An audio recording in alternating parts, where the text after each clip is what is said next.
మనందరికీ అమ్మ అంటే చాలా ఇష్టం. బట్ కొన్నిసార్లు మాత్రం అమ్మతో చాలా కష్టం. అమ్మ పడే కష్టాలేంటో, మనపై అమ్మ చూపించే ఇష్టాలేంటో ఒక్కసారి నొక్కేసేద్దామండి. ఆగండి.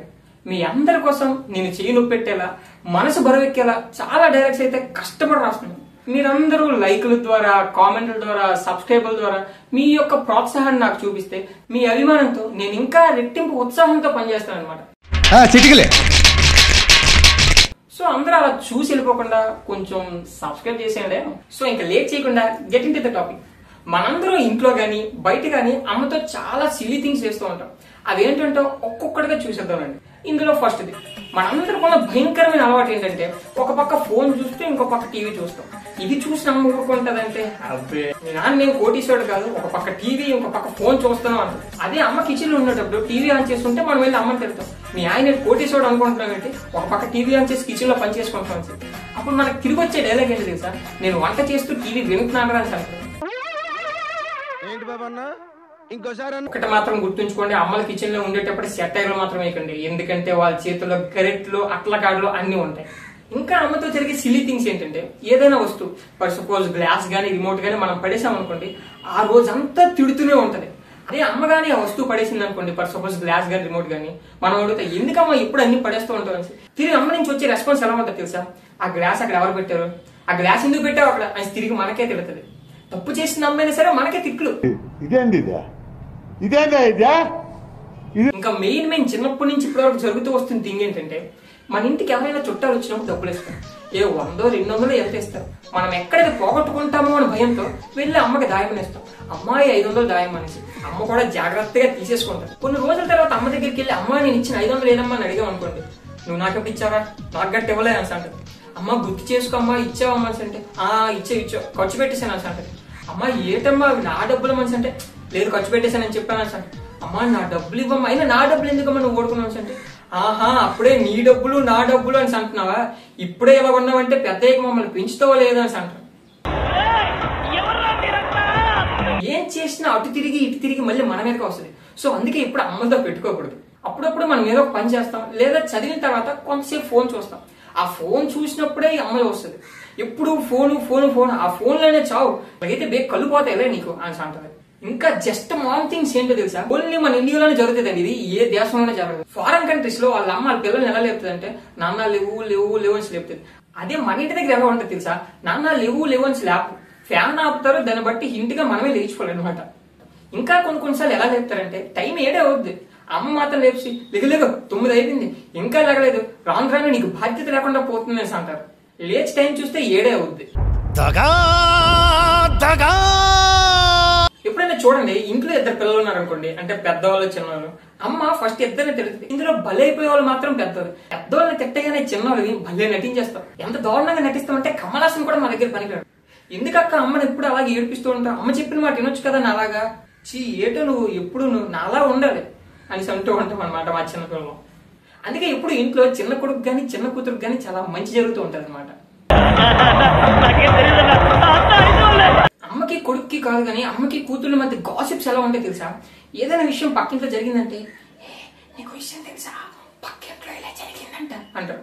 అంటే మీరు గట్టిగా మాట్లాడినా పక్కింటి వాడికి వినబడదు, అయినా సరే ఏదో స్లోగా మాట్లాడితే ఏదో వాడికి వినబడినట్టు. కొన్నిసార్లు మా అక్క మా అమ్మ మాట్లాడేటప్పుడు నేను మేడ మీద ఉంటాను, వాళ్ళిద్దరు అంత నెమ్మదిగా మాట్లాడినా నాకు మేడ మీద కనిపిస్తే, అయినా సరే ఏదో అది పెద్ద గాసిప్ కింద, అదేదో పెద్ద రహస్యం కింద మాట్లాడుతున్నట్టు మెల్లిగా మాట్లాడతారు అనమాట. కానీ అది నాకు పైకి అనిపిస్తుంది అనమాట, అంత మెల్లిగా మాట్లాడతారు. పాపం ఎప్పుడు అమ్మ కష్టపడుతుంది కదా, వెళ్ళి హెల్ప్ చేద్దామని ఏదో హెల్ప్ చేస్తాం, మనం మంచి వాళ్ళం కదా. అలా హెల్ప్ చేయడానికి వెళ్ళేటప్పుడు పని చేయాల్సిన దానికంటే డబుల్ పని చేస్తాం అనమాట. పాపం అమ్మకి అది చిన్న పని, కానీ మన వల్ల అది అమ్మకి పెద్ద పని అవుద్ది. నాకు షాల్వా కప్పాల్సింది పోయి, నన్ను పొగడాల్సింది పోయి, ఇంకా అవార్డు ఏదైనా ఉంటే నాకు ఇవ్వాల్సింది పోయి, ఏంది మాటలు. మొన్నే మదర్స్ డే అయింది. ఆ రోజు ఒక్కొక్కడు పెదవే పలికిన మాటల్లోనే తీయని మాటే అమ్మ అని ఒకడు, ఇంకొకడేమో నీ పాదాలకు వల్ల నా అడుగులు సాగాలమ్మ, నీ పెదవుల చిరునవ్వుల్ల నా ఊపిరి వెలగాలమ్మా అంటాడు. వీళ్ళకి 364 రోజులు అమ్మ మీద ప్రేమ గుర్తుకురాదు, కానీ ఆ మదర్స్ డే రోజు మాత్రం ఏదో ప్రేమ పొంగుకొచ్చేస్తుంది. ఇంకా ఈ సోషల్ మీడియాలో దారుణం ఏంటంటే ఇన్స్టాగ్రామ్ లోని వాట్సాప్ లోని వాళ్ళ అమ్మ ఫోటోలు పెట్టి హ్యాపీ మదర్స్ డే అమ్మా అని పెడతారు. నాకు అర్థం కావట్లేదు ఎందుకు. సరే, ఇప్పటివరకు అమ్మతో జరిగిన సిల్లీ థింగ్స్ ఏంటో చూసాం, అమ్మ మనకి పెట్టే కష్టాలు ఏంటో చూసాం.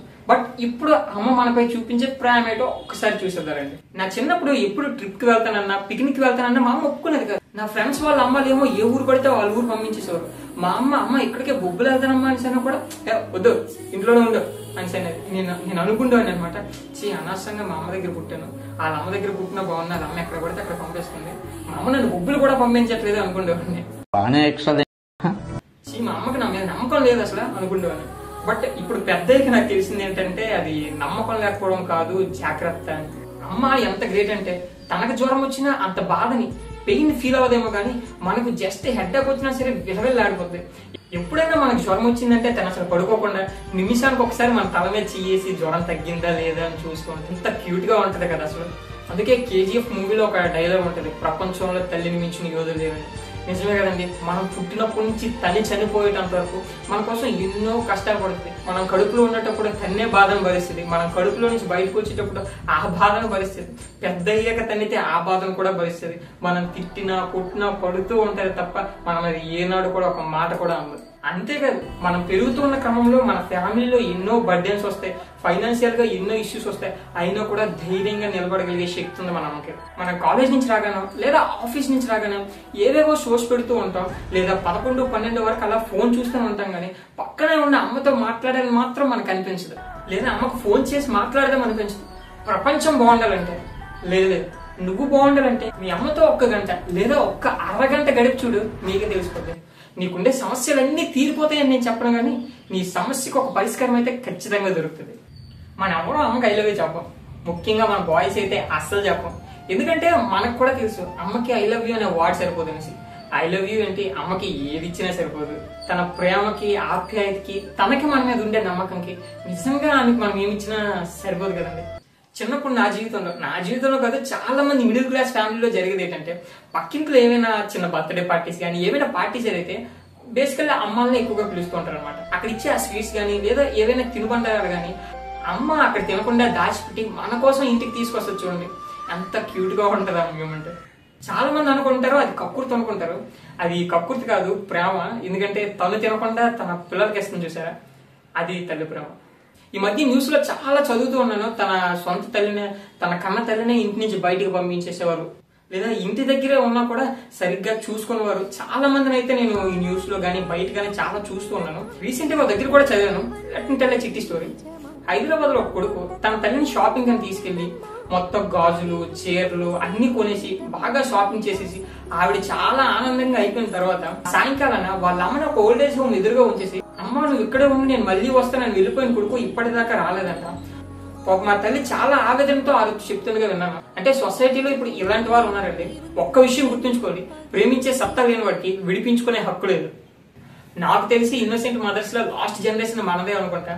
ఎందుకంటే మన తల్లులకి ఫోన్ అంటే ఏంటో కూడా నిందారు తెలియదు. మన నెక్స్ట్ జనరేషన్ ఫ్యూచర్ జనరేషన్ లో ప్రతి ఒక్క ఆడపిల్లకి వాట్ ఈజ్ వాట్ అంటే తెలుసు. వాళ్ళకి టెక్నాలజీ గురించి కానీ డెవలప్మెంట్ గురించి కానీ చాలా తెలుసు. బట్ మన తల్లులు మాత్రం చాలా ఇన్నోసెంట్ కదా, వాళ్ళకి టెక్నాలజీ అంటే తెలియదు. ఓన్లీ నేచర్ లోనే బ్రతుకుతారు, పీస్ఫుల్ గా బ్రతుకుతారు. వాళ్ళు ఎక్కువగా చూసేవి ఈ ప్రేమ అభిమానాలు అనురాగాలు మాత్రమే వాళ్ళు ఎక్కువగా చూస్తారు. So I think innocent mothers లో లాస్ట్ జనరేషన్ మనదే అనుకుంటాం. సో ఇవి గైస్ అమ్మతో పడే కష్టాలు, అమ్మ మనపై చూపించే ఇష్టాలు. అండ్ మీ అందరికీ హ్యాపీ మదర్స్ డే. పిల్లల్ని కన్నవారు మాత్రమే మదర్స్ కాదు, ప్రతి ఒక్క పిల్లవాడిని తన కన్న బిడ్డలో చూసుకునే ప్రతి ఒక్కరు మదర్సే. సో మీ అందరికీ హ్యాపీ మదర్స్ డే. మళ్ళీ నెక్స్ట్ వీడియోతో మళ్ళీ కలుద్దాం. Until then keep watching VDP Talks. This is Durga Prasad and signing of.